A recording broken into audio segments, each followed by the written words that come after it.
Corona virus سے پاکستان میں پچھلے 24 گھنٹوں کے دوران 1297 مریضوں کی تشخیص ہو چکی ہے۔ اس موذی وبا کے وائرس سے بچے بھی محفوظ نہیں رہ سکے اور چھوٹے بچے بھی کورونا سے متاثر ہو رہے ہیں۔ معاملات کی سنگینی کا اندازہ اس بات سے لگایا جا سکتا ہے کہ لاہور کے علاقے دھرم پورہ گلستان کالونی کی صرف ایک گلی سے 14 افراد میں کورونا وائرس کی تشخیص ہوئی ہے، جس کا مطلب ہے کہ پاکستان میں لوکل ٹرانسمیشن کے کیسز میں ہوشربا اضافہ ہو رہا ہے۔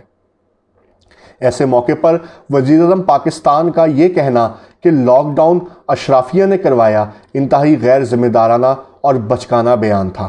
وزیر اعظم پاکستان نے لاک ڈاؤن کی ذمہ داری اشرافیہ کے کاندھوں پر ڈال کر غریب عوام کی ہمدردیاں سمیٹنے کی جو کوشش کی، اس کے زیر اثر عوام نے لاک ڈاؤن کی دھجیاں بکھیر دیں اور بازاروں، شاہراہوں، مساجد، عبادت گاہوں میں جوک در جوک رش بڑھ رہا ہے۔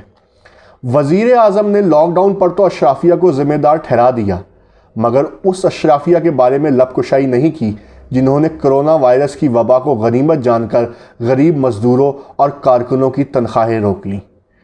اس اشرافیہ سے جواب طلبی کون کرے گا جنہوں نے تنخواہ دار طبقے کو نوکریوں سے بے دخل کر دیا اور حکومت کی جانب سے ملنے والی مراعات کے باوجود مزدور، کسان اور تنخواہ دار طبقے کو مراعات کے ثمرات نہیں پہنچنے دیے۔